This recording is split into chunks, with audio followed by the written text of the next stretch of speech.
Hello commerce के मेरे होनहार छात्रों, स्वागत है आपका माइक्रो इकोनॉमिक्स की 10 मिनट सीरीज में, जहां अगले 10 मिनट में हम लोग माइक्रो इकोनॉमिक्स से चैप्टर नंबर 1 कंप्लीट करने वाले हैं तसल्ली से। चलिए बेटा शुरू करते हैं।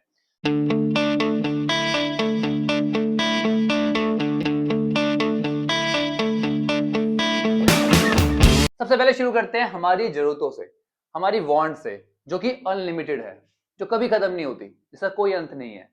बट इन जरूरतों को पूरा करने के लिए, इन वांट्स को सेटिस्फाई करने के लिए जो हमारे पास रिसोर्सेस है वो क्या है? स्केयर है, लिमिटेड है, और उनका क्या है? अल्टरनेटिव यूज है। उन रिसोर्सेज को हम अलग अलग जगह पे यूज कर सकते हैं अपनी वांट को सेटिस्फाई करने के लिए। ठीक है, जिसकी वजह से प्रॉब्लम आती है, प्रॉब्लम ऑफ चॉइस, कि हमें चूज करना पड़ता है अलग अलग अल्टरनेटिव्स में से। ठीक है, जिसको हम बोलते हैं इकोनॉमिक प्रॉब्लम।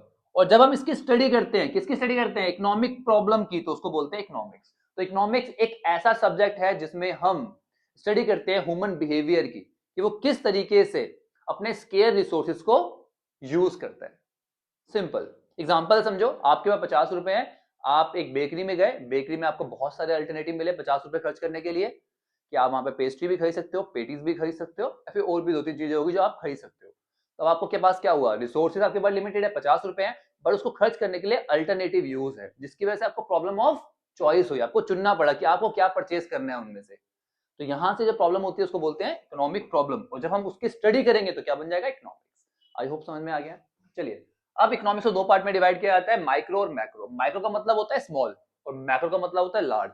तो जब भी आप छोटे लेवल पे इकोनॉमिक्स को स्टडी करोगे तो होगा माइक्रो, तो बड़े लेवल पे करोगे तो क्या होगा? मैक्रो। तो छोटे लेवल पे मतलब इंडिविजुअल कंज्यूमर के लिए, इंडिविजुअल हाउस होल्ड के लिए, इंडिविजुअल फर्म के लिए, छोटे लेवल पे स्टडी करना है इकोनॉमिक इश्यूज को। मैक्रो में क्या होता है? आप इकोनॉमिक इश्यूज को स्टडी करते हो पूरी की पूरी इकोनॉमी के लिए, एक पर्टिकुलर एरिया में जितने भी प्रोड्यूसर है उन सबके लिए स्टडी कर डाला, उन सबके बिहेवियर को स्टडी कर डाला, तो क्या हो गया? वो मैक्रो इकोनॉमिक्स। जब इकोनॉमिक्स को स्टडी किया जाता है किसके लिए? इकोनॉमी एज अ होल, पूरी की पूरी इकोनॉमी के लिए। ठीक है बेटा, जब भी आप माइक्रो की स्टडी करोगे तो आप अज्यूम करोगे कि मैक्रो के वेरिएबल क्या है? कांस्टेंट है। और जब मैक्रो की स्टडी करोगे तो अज्यूम करोगे कि माइक्रो के वेरिएबल कांस्टेंट है, तभी आप ठीक से स्टडी कर पाओगे। तीसरा पॉइंट हमारा यहाँ पे जो मेन कंपोनेंट्स होते हैं वो होते हैं बेटा हमारे पास कंज्यूमर का behaviour, theory of consumer behaviour, theory of producer behaviour, theory of price. But macro में जो कंपोनेंट होते हैं वो होते हैं बेटा equilibrium in economy, inflation, deflation, चीजों की कीमतें बढ़ना घटना, ठीक है, एम्प्लॉयमेंट, अनएम्प्लॉयमेंट, ये सारे टॉपिक आप यहाँ पढ़ते हो। क्लियर? चलिए आगे बढ़ते हैं। अब बात करते हैं, इकोनॉमिक्स को दो पार्ट में और डिवाइड किया जाता है, एक है पॉजिटिव और एक है नॉर्मेटिव। पॉजिटिव में वो इश्यूज डील किए जाते हैं जो रिलेटेड होते हैं किससे? पास्ट, प्रेजेंट और फ्यूचर से, जो हो चुका है, जो हो रहा है, या फिर जो होगा। इससे रिलेटेड जितने भी इश्यूज है वो हम स्टडी करते हैं किसमें? पॉजिटिव इकोनॉमिक्स में। नॉर्मेटिव इकोनॉमिक्स में हम स्टडी करते हैं केवल ओपिनियन को। किसके ओपिनियन? जो इकोनॉमिक्स थे ना हमारे, उनके ओपिनियन को स्टडी करते हैं कि उनका क्या ओपिनियन था। ठीक है, अब हम सिंपल वर्ड में बोल तो पॉजिटिव में क्या स्टडी करते हैं? क्या था, क्या है और क्या होगा। और यहां पर हम स्टडी करते हैं क्या होना चाहिए, what ought to be. Clear? चलिए, यहां पर ये जो स्टेटमेंट होती है ये ट्रू होती है या फॉल्स होती है? ठीक है, जैसे मैंने बोला कि इंडिया की पॉपुलेशन जो 5 करोड़ है, फॉल्स है ना स्टेटमेंट, बट ये है क्या? पॉजिटिव। ट्रू फॉल्स दोनों होती है, कोई इश्यू नहीं है। बट यहां पर आप ट्रू फॉल्स कंसीडर नहीं करते, ये तो केवल ओपिनियन है ना। ठीक है, इनको आप वेरीफाई कर सकते हो, बट इसको वेरीफाई नहीं कर सकते, क्योंकि ओपिनियन ओपिनियन को वेरीफाई तो कर नहीं सकते। ठीक है, इसमें जजमेंट इन्वॉल्व नहीं होती, यहाँ पे कोई जजमेंट नहीं, यहाँ पे प्योर फैक्ट्स होते हैं। ठीक है, यहाँ पर जजमेंट इन्वॉल्व होती है। क्लियर? चलिए आगे बढ़ते हैं।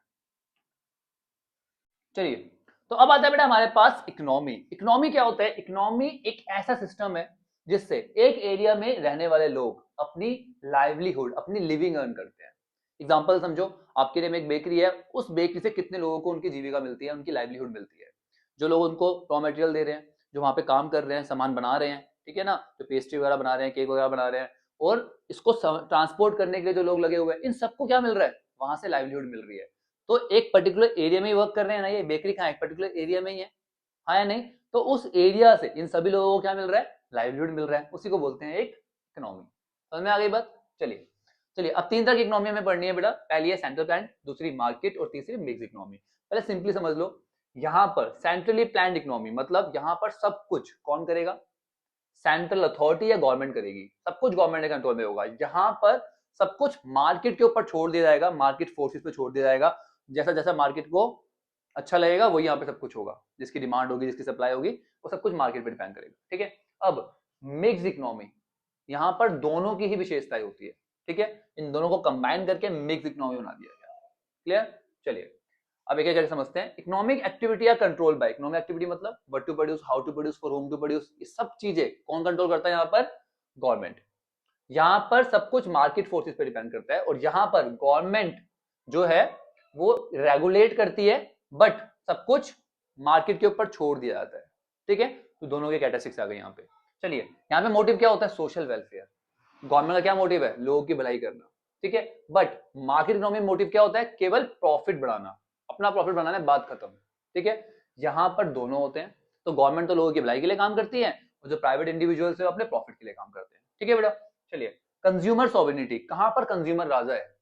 यहाँ पर कंज्यूमर राजा नहीं है, यहाँ पे कंज्यूमर की नहीं चल रही, यहाँ पे सब कुछ गवर्नमेंट डिसाइड कर रही है। यहाँ पर कंज्यूमर की चलती है, जैसा जो जो कंज्यूमर चाहेगा वही होगा। जिस प्रोडक्ट की डिमांड करेगा वो आएगा, बनेगा, और जिस प्रोडक्ट की डिमांड नहीं करेगा वो नहीं बनेगा। सिंपल सी बात है। ठीक है, यहाँ पे कंज्यूमर के हिसाब से सब कुछ होता है। यहाँ पर कंज्यूमर के हिसाब से चीजें होती है, बट जो नेसेसरी चीजें होती है ना, वो पब्लिक डिस्ट्रीब्यूशन सिस्टम, राशन की दुकानें जो होती है उसके जरिए लोगों तक पहुंचा दी जाती है गवर्नमेंट द्वारा। ठीक है, इसके बाद बात करते हैं बेटा रिसोर्सेस। यहाँ पर सारे के सारे रिसोर्सेज और प्राइस कौन कंट्रोल करता है? गवर्नमेंट। यहाँ पे कौन कंट्रोल करता है बेटा? पीपल। ठीक है, और यहाँ पर दोनों। क्लियर? चलिए यहाँ पे डोमिनेटिंग सेक्टर कौन सा होता है? यहाँ पे मेन सेक्टर कौन सा होता है? पब्लिक सेक्टर, जो गवर्नमेंट के कंट्रोल में है। यहाँ पर जो डोमिनेंट सेक्टर होता है वो कौन सा होता है बेटा? Private sector. और यहाँ पर दोनों ही होते हैं। क्लियर? आई होप समझ में आ गया। So that's it our topic. I hope आपको सभी कंसेप्ट ठीक से समझ में आ गए हैं। 10 मिनट से भी कम समय में हमने पूरा टॉपिक कंप्लीट कर लिया है, हाँ या नहीं?